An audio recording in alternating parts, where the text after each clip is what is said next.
the value. How do you say the value of a film that's like a theme park film, for example, the Marvel type pictures, where the theaters become amusement parks. That's a different experience, and it's not even. I was saying earlier, it's not cinema; it's something else. Whether you go for that or not, but it is something else, and we shouldn't be invaded by it. And so that's a big issue. That's a big issue.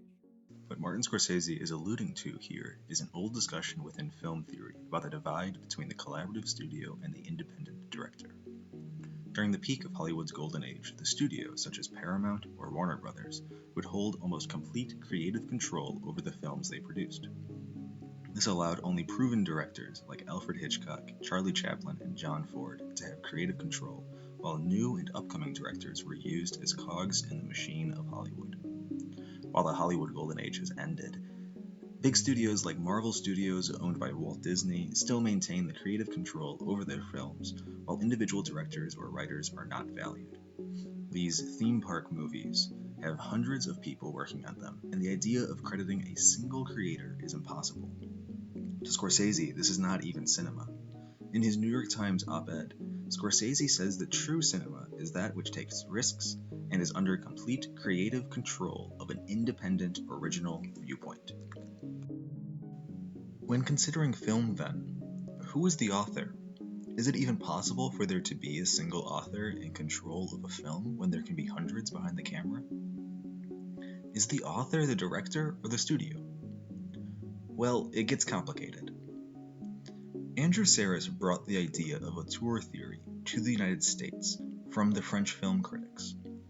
Auteur theorists believe that true cinema can only be made when the director has complete creative control and has written an original screenplay. Everything else to Sarris and the other auteurists is just spectacle or audiovisual mass entertainment. On the other hand, there's Thomas Schatz, a counter-auteurist, who believes that there is cinematic value found in Hollywood and the collaborative studio method. These two theorists stand opposed to each other, one arguing about the sole value of the individual auteur, and the other arguing about the value of the collaborative, influential studio. What if I told you that there is a studio working today that both embraces auteur directors and acts as an author? This studio allows the auteur complete creative control, yet also acts influentially and leaves their own creative emphases and values on the film.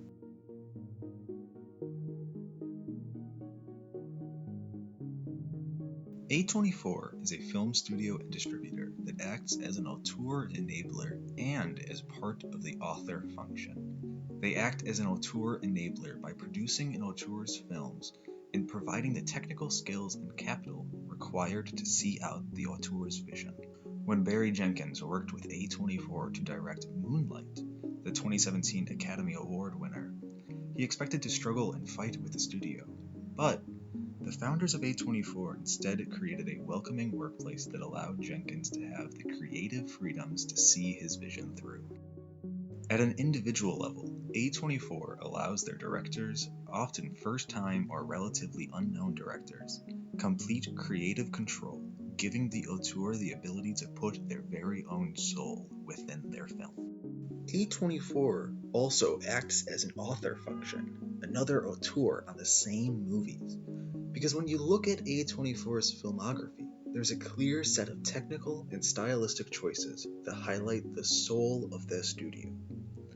They have primarily made coming-of-age and horror films that have the dual auteur of director and studio. Their coming-of-age movies all feature the personal story of the director auteur and the values of the studio auteur. Their values in this genre include focusing on the zeitgeist of the times, showing the reality of what kids today are faced with, like suicide, sexual assault, drugs and alcohol, and more. Their horror movies have the distinct style of the director, but also a consistent style that the studio is behind, like their obsession with the occult and the satanic, the fear of the unknown, and how the real horror is found in close relationships. While these films do fit within broad genres, they are genre-bending in different ways that subvert traditional values and promotes the new ways of thinking that appeal to young people. A24 is not a studio that is stuck in the past, attempting tried and true methods of film production.